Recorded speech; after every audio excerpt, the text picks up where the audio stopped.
أعوذ بالله من الشيطان الرجيم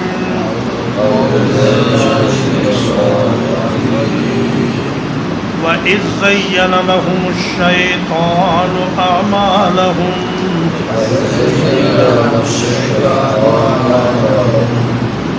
اور جب خوشنما بنا دیا ان کے لیے شیطان نے ان کے اعمال کو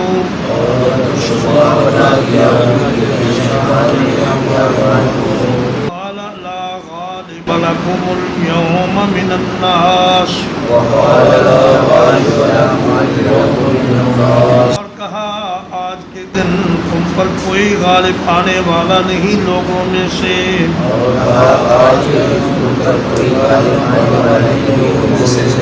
وَإِنِّي جَارٌ لَكُمْ اور میں تمہارا حمایتی ہوں فَلَمَّا تَرَاءَتِ الْفِئَتَانِ بس جب دونوں جماعتوں نے ایک دوسرے کو دیکھا نَكَصَ عَلَىٰ عَقِبَيْهِ وہ واپس پلٹ گیا اپنی ایڑیوں پر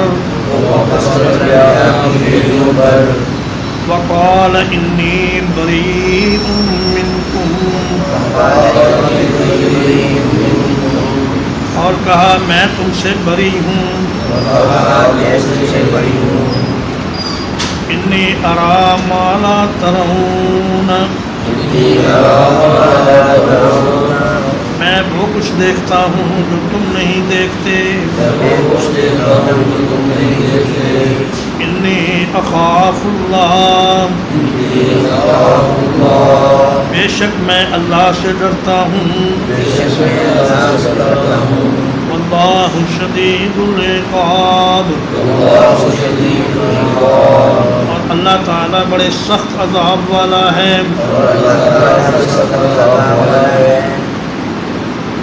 جب کفار مکہ لشکر تیار کر رہے تھے جنگ بدر کے لیے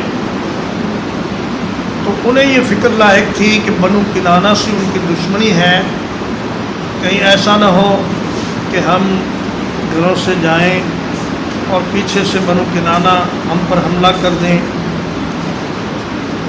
تو شیطان سراقہ بن مالک بن جوشم کی شکل میں ان کے پاس آیا اس کے ہاتھ میں جھنڈا تھا اور اس کے ساتھ ایک بڑا لشکر بھی تھا اس نے کہا کہ پریشان ہونے کی ضرورت نہیں آج تمہاری تعداد اتنی ہے اور تمہارے ساتھ ارد گرد کے سارے قبائل بھی ہیں ہم لوگ بھی تمہارے ساتھ ہیں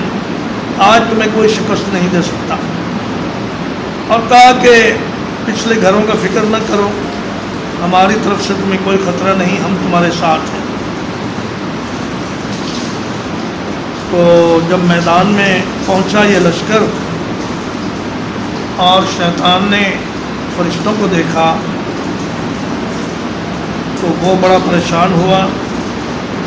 اور ابو جہل کے ہاتھ سے اپنا ہاتھ چھڑا کر کہنے لگا کہ میں تو واپس جاتا ہوں میں وہ کچھ دیکھ رہا ہوں جو تم نہیں دیکھ رہے اور کہا کہ میں اللہ سے ڈرتا ہوں شیطان کا اللہ سے ڈرنا اگرچہ عجیب لگتا ہے لیکن مفسرین کرام نے یہ فرمایا کہ اللہ سے ڈرنے سے یہاں مراد آخرت کے عذاب سے ڈرنا ہے دنیا میں تو اسے مہلت ملی ہوئی ہے کہ وہ جس طرح چاہے بندوں کو گمراہ کرے تو بھاگ کھڑا ہوا کہنے لگا جی میرا تمہارا کوئی تعلق نہیں میں تو اللہ سے ڈرتا ہوں میں وہ کچھ دیکھتا ہوں جو تمہیں نظر نہیں آ رہا تو بعد میں جب ان کے کسی کافر سے سراقہ کی ملاقات ہوئی تو اس نے شکوہ کیا کہ سراقہ بدر کے دن تم نے ہمارے ساتھ اچھا نہیں کیا تم نے ہماری مدد کا وعدہ کیا اور پھر بھاگ گئے تو اس نے کہا کہ میں نہ تمہارے پاس آیا نہ میں نے تمہاری مدد کا وعدہ کیا اور نہ ہی میں بھاگا تو اللہ تعالیٰ نے فرمایا کہ یہ شیطان تھا جو انسانی شکل میں ان کے پاس آیا۔ شیطان کا انسانی شکل میں آنا یہ کچھ بعید نہیں، کئی احادیث میں یہ ثابت ہے کہ شیطان انسانی شکل میں آیا، جیسا کہ حضرت ابو ہریرہ رضی اللہ تعالیٰ عنہ کے پاس شیطان 3 دن تک آتا رہا اور ان کا اناج چوری کرنے کی کوشش کرتا رہا، اور نبی کریم صلی اللہ علیہ وسلم فرماتے ہیں، بخاری شریف کی حدیث ہے کہ ایک دفعہ میں نماز پڑھ رہا تھا کہ شیطان میرے سامنے آ گیا، تو میں نے اس کا گلا پکڑ کر اس کو دبایا اور میں اسے قید کرنا چاہتا تھا، باندھنا چاہتا تھا، لیکن پھر مجھے حضرت سلیمان علیہ السلام کی دعا یاد آ گئی کہ یا اللہ مجھے ایسی بادشاہی عطا فرما کہ میرے بعد کسی کو نہ ملے، تو میں نے اسے چھوڑ دیا۔ اذ یقول المنافقون، جب کہہ رہے تھے منافق، والذین فی قلوبہم مرض، اور وہ لوگ جن کے دلوں میں ایک بیماری تھی، غر ہؤلاء دینہم، ان لوگوں کو ان کے دین نے دھوکے میں ڈال دیا ہے۔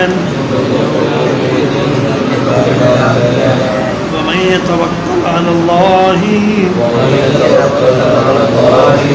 اور جو کوئی اللہ پر توکل کرے، فَإِنَّ اللَّهَ عَزِيزٌ حَکِیمٌ، تو یقیناً اللہ تعالیٰ غالب ہے، حکمت والا ہے۔ منافق اور وہ نئے نئے مسلمان جن کے دلوں میں ابھی ایمان جاگزین نہیں ہوا تھا، وہ کہنے لگے کہ یہ تو مذہبی جنون ہے اور یہ تو پاگل پن ہے کہ اپنے سے 3 گنا بڑے لشکر سے ٹکرانے کے لیے یہ لوگ نکل کھڑے ہوئے ہیں، اور یہ تو اپنے آپ کو ہلاکت میں ڈالنے والی بات ہے، اور ان کے دین نے ان کو اس قدر پرجوش بنا دیا ہے کہ یہ حقائق کو مد نظر نہیں رکھ رہے اور صورتحال کا جائزہ نہیں لے رہے، اور چلے ہیں نہتے ہو کر ایک ایسے لشکر سے ٹکرانے کے لیے جو سر سے پاؤں تک لوہے میں ڈوبا ہوا ہے، اور جن کے پاس بہترین اسلحہ ہے، اور جن کی تعداد ان سے 3 گنا زیادہ ہے۔ تو اللہ تبارک و تعالیٰ نے فرمایا کہ یہ دھوکہ کھانا نہیں ہے، بلکہ یہ اللہ پر توکل ہے۔ فرمایا وَمَن يَتَوَکَّلْ عَلَى اللَّهِ، جو اللہ پر بھروسہ کر کے اس کے راستے میں نکل کھڑا ہو، اللہ تبارک و تعالیٰ اس بات پر قادر ہے کہ کمزور فریق کو طاقتور فریق پر غلبہ عطا فرما دیں۔ فرمایا تم لوگ صرف ظاہری اسباب کو دیکھتے ہو اور اس غیبی قوت کو بھول جاتے ہو جو مسلمانوں کو اللہ کی طرف سے حاصل ہوتی ہے، اور ہمیشہ مسلمانوں نے اللہ کی اسی قوت پر بھروسہ کیا۔ جب غزوہ حنین میں مسلمانوں نے اپنی تعداد پر کچھ فخر کا اظہار کیا اور کہا، آج کے دن کہا کہ ہم پر کوئی لشکر غالب نہیں آ سکتا، اس لیے کہ ہم 12,000 ہیں اور کافر 4,000 ہیں، تو اللہ تعالیٰ فرماتے ہیں کہ تمہارا لشکر اور تمہاری تعداد کسی کام نہ آئی اور تم میدان سے بھاگ کھڑے ہوئے، پھر جب اللہ کی مدد آئی تو تمہیں فتح نصیب۔ وَلَوْ تَرَىٰ إِذْ يَتَوَفَّى الَّذِينَ كَفَرُوا الْمَلَائِكَةُ،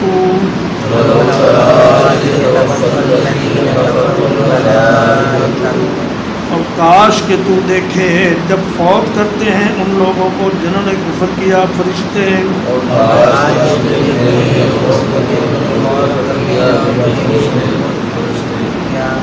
یضربون وجوہہم وادبارہم، وہ مارتے ہیں ان کے چہروں پر اور ان کی پیٹھوں پر، وذوقوا عذاب الحریق، اور کہتے ہیں چکھو عذاب جلنے کا۔ فرمایا کہ یہ آیت کریمہ یا تو بدر کے ان مقتولین کے بارے میں ہے جو کفار کے 70 آدمی مارے گئے، اور فرمایا کہ جب کفار کی جان نکالنے کے لیے فرشتے آتے ہیں تو ان کے ہاتھ میں آگ کے کوڑے ہوتے ہیں اور لوہے کے گرز ہوتے ہیں جن سے وہ مار مار کر ان کی جان نکالتے ہیں اور سختی کرتے ہیں اور ان کو دھمکیاں دیتے ہیں کہ تم اس دنیا میں ذلت کے ساتھ مرو اور اللہ کے عذاب کا سامنا کرنے کے لیے تیار ہو جاؤ۔ لیکن آیت کے چونکہ الفاظ عام ہیں اس لیے حکم بھی عام ہے، تو ہر کافر، اللہ کا ہر نافرمان جب مرتا ہے تو اس کے ساتھ یہی حالات ہوتے ہیں کہ فرشتے اس کو مار مار کر اس کی جان نکالتے ہیں۔ نبی کریم صلی اللہ علیہ وسلم نے فرمایا مومن کی جان ایسے نکلتی ہے جیسے مشک میں سے پانی انڈیل دیا جائے، اور کافر کی جان ایسے نکلتی ہے جیسے کسی کانٹے دار جھاڑی پر ایک چادر ہو اور اس کو کھینچ کھینچ کر وہاں سے نکالا جائے۔ یہ حالت کفار کی ہوتی ہے۔ ذالک بما قدمت ایدیکم، یہ اس لیے ہے کہ جو کچھ آگے بھیجا تمہارے ہاتھوں نے، وَأَنَّ اللَّهَ لَيْسَ بِظَلَّامٍ لِّلْعَبِيدِ،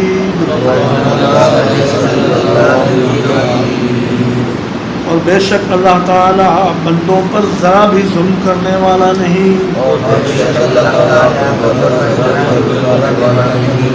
چونکہ تمام کاروبار انسان ہاتھ سے کرتا ہے اور اکثر اعمال بھی انسان اپنے ہاتھوں سے کرتا ہے، اس لیے فرمایا کہ یہ جو عذاب الہی کا کوڑا تم پر برس رہا ہے یہ تمہاری اپنی ہی کمائی ہے۔ تمہارے ہاتھوں نے اس دنیا کی زندگی میں جو کچھ کام کیے انہی کا نتیجہ ہے کہ آج تمہیں اللہ کے عذابوں کا سامنا ہے۔ اور ظلام مبالغے کا صیغہ ہے، یہاں مبالغے کی نفی مراد نہیں، یعنی یہ مطلب نہیں کہ اللہ بندوں پر بہت زیادہ ظلم کرنے والا نہیں ہے بلکہ وہ تھوڑا سا ظلم کر سکتا ہے، نہیں، بلکہ یہاں نفی میں مبالغہ ہے، یعنی اللہ تبارک و تعالی ذرا سا بھی ظلم اپنے بندوں پر نہیں کرتا۔ نبی کریم صلی اللہ علیہ وسلم نے فرمایا کہ اللہ تعالیٰ فرماتا ہے کہ اے میرے بندو، میں نے اپنے اوپر ظلم کو حرام کر لیا ہے، اس لیے تم بھی ایک دوسرے پر ظلم نہ کرو، اور کہا کہ اے میرے بندو یہ تمہارے اعمال ہی ہیں جو تمہیں اچھے یا برے اعمال جن کو میں محفوظ کر کے رکھتا ہوں اور آخرت میں انہیں تمہارے سامنے پیش کروں گا اور اسی کے مطابق تمہاری جزا اور سزا ہوگی۔ تو اس لیے انسان جو کوئی بھلائی پائے وہ اللہ کا شکر ادا کرے، اور جو کوئی اس کے برخلاف پائے وہ اپنے آپ ہی کو ملامت کرے، کیونکہ اس نے جو کچھ پایا ہے وہ اسی کے اعمال کا نتیجہ ہے۔ ترجمہ کرو۔ وَإِذْ زَيَّنَ لَهُمُ الشَّيْطَانُ أَعْمَالَهُمْ، اور جب خوشنما بنا دیا ان کے لیے شیطان نے ان کے اعمال کو،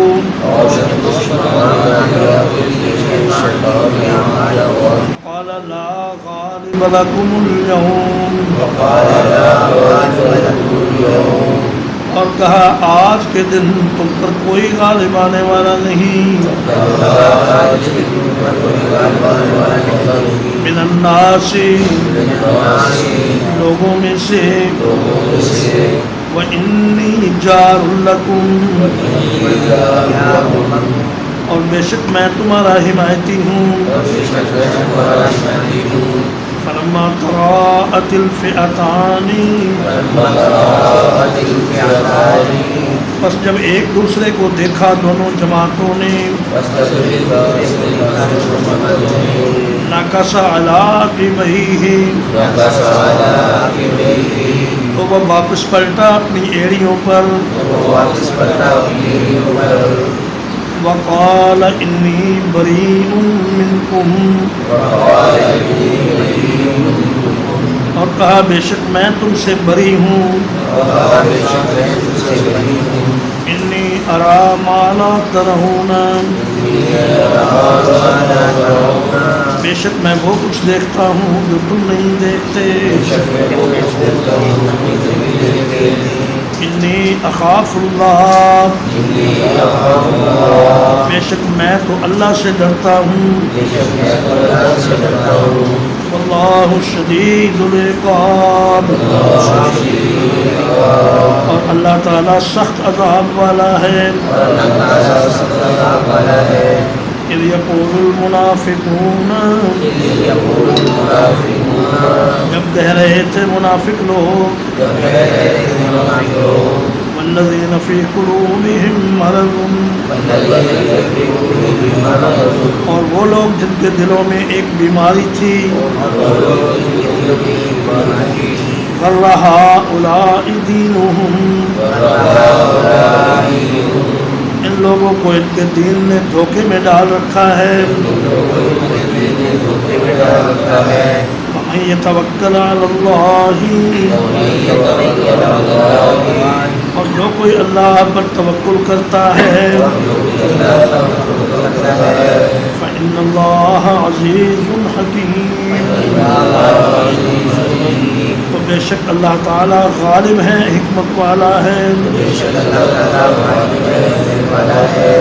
ولو تری، اور کاش کہ تو دیکھے، اذ یتوفی الذین کفروا الملائکۃ،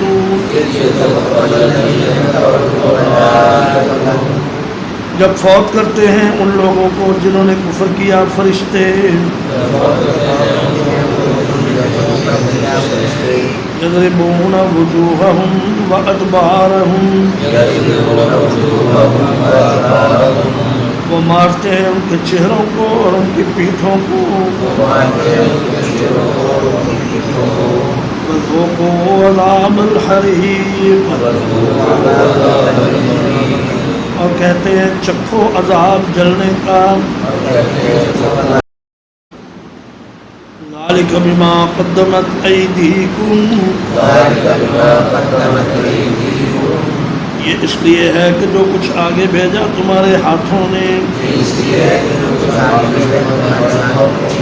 وَأَنَّ اللَّهَ لَيْسَ بِظَلَّامٍ لِّلْعَبِيدِ،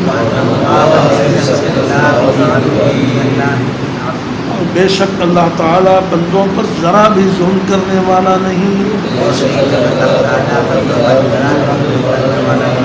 وصلی اللہ علیہ